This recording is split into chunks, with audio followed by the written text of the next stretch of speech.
সালাতে ডান দিকে সালাম ফেরানোর সময় আসসালামু আলাইকুম রহমতুল্লাহ, কিন্তু বাম দিকে ফেরানোর সময় আসসালামু আলাইকুম, বরং তো একটু বাড়ানো সুন্নত। সেটা কি? আসসালামু আলাইকুম রহমতুল্লাহ, আসসালামু আলাইকুম রহমতুল্লাহ বারাকাতু, এটাও তো আছে। এর অর্থ হচ্ছে এগুলি বিলুপ্ত সুন্নাহ না, আপনি ইচ্ছা করলে এটাও করেন, এটাও করেন, এটাও করেন, এটা করেন, কয়েক রকম আছে। এটার পর তানাউর বলে শরীয়তে, তানাউর আছে। তানাউর মানে হচ্ছে বৈচিত্র্য আছে, বৈচিত্র্য আছে শরীয়ত। এই বৈচিত্র্যগুলি নেওয়া ভালো, জায়েজও আছে, কোনো সমস্যা নেই। হ্যাঁ, আপনি বলেন যে যদি কোনো এটা কেউ জানতো না, আমি বলে দিলাম, তাহলে আলাদা কথা। হ্যাঁ, অনেক কিছু মানুষ জানে না, আপনি জানাই দিলেন, তাহলে জায়েজ আছে, কোনো সমস্যা। কিন্তু বিলুপ্ত বলার সুযোগ নেই, এটা মানুষ জানে না, অনেকে এটা বলতে পারে, জানাই দিচ্ছি। কিন্তু ওইটাই একমাত্র শুনো, এটা না, দুইটাই শুনো, আর তো ওইটাও শুনো। তানাউর, তানাউর অর্থ হলো বৈচিত্র্য আনা। রাসূলুল্লাহ সাল্লাল্লাহু আলাইহি ওয়াসাল্লাম সালাতের মধ্যে অনেক বৈচিত্র্য করেছেন। কেন? উম্মতের জন্য কঠিন না, কারণ 5 বার পড়তে হবে, একরকম করলে কষ্ট হয়ে যাবে উম্মতের পরে। এই জন্য আমরা যারা একটা আমারটাই ঠিক এরকম হইলে, হ্যাঁ, উম্মতের উপর কঠিন হয়ে যেত। সুবহানাল্লাহ। আমি দেখেছি আমাদের ওস্তাদের মধ্যে কেউ রুকুতে করে হাত বাঁধতেন, কেউ ছেড়ে দিতেন, কেউ কারো বলতেন না কেন। আমার ওস্তাদের মধ্যে কেউ, আমি দেখেছি আমার ওস্তাদের মধ্যে কেউ মদিনা থেকে, যেখানে এখন হচ্ছে জিন পাহাড় বলে, ওখানে গেছি আমরা একবার। মদিনা থেকে ওখানে প্রায় 35 কিলোর মতো হবে, অথবা 40 কিলোর মতো, বেশি না। কাজা করছে, ইয়া করছে, কসর করছে। আরেকজন আছে একই গাড়িতে আসছে, উনি কসর করেন না, ফুল করছে। তো উনি এসে বলতেছে, আমার ভাই ডক্টর অমুক, তিনি কসর করছেন,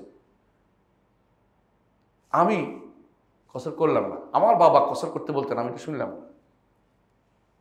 ওনার বাপ হচ্ছে মোহাম্মদ আমিনের সাংকৃতি, আবদুল্লাহ আমিনের সাংকৃতি বলতেছেন যে আমার বাবারটা আমি শুনলাম, আমার কাছে এটা মনে হয় না রাজে প্রাধান্যপ্রাপ্ত মত। আর এখন প্রাধান্যপ্রাপ্ত মত না, আমারটাই শুদ্ধ। সুবহানাল্লাহ। ফিকহ মাসআলার মধ্যে মতভেদ সবসময় ছিল, সলফরা মতভেদ করেছে। ফিকহের মাসলাতে যখন আকীদার মাসলা একরকম বানাই ফেলে সমস্যা, এইটার আমাদের অনেক মতভেদের কারণ হয়ে দাঁড়াইছে এখন। হ্যাঁ, ফিকহের কিছু কিছু মাসলা আছে অবশ্যই অকাট্য, কিন্তু অনেক মাসলা এগুলো সালাফদের মধ্যে যেতে মতভেদ আছে, এটা কোনোভাবেই আপনি এটাকে একমাত্র সত্য মনে করে দিবেন না। আপনার কথার বাইরে একটা হক হতে পারে, হতে পারে, হতে পারে, যেহেতু আপনি তার উপরে কঠোর হবেন না।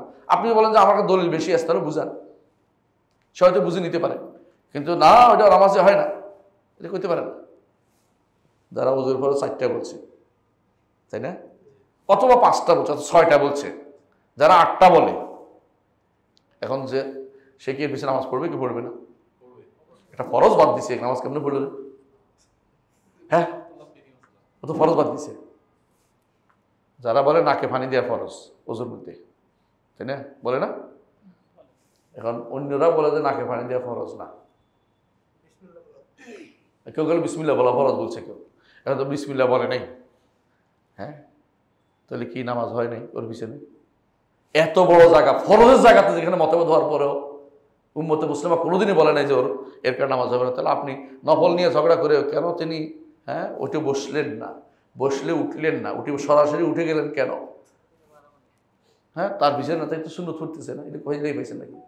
শরীর যেখানে ছাড় আছে ছাড় নেন, নিজের মন মতো বাড়াবাড়ি করবেন না। বাড়াবাড়ির জায়গা এখানে না, ফিকহের মাসলাতে না।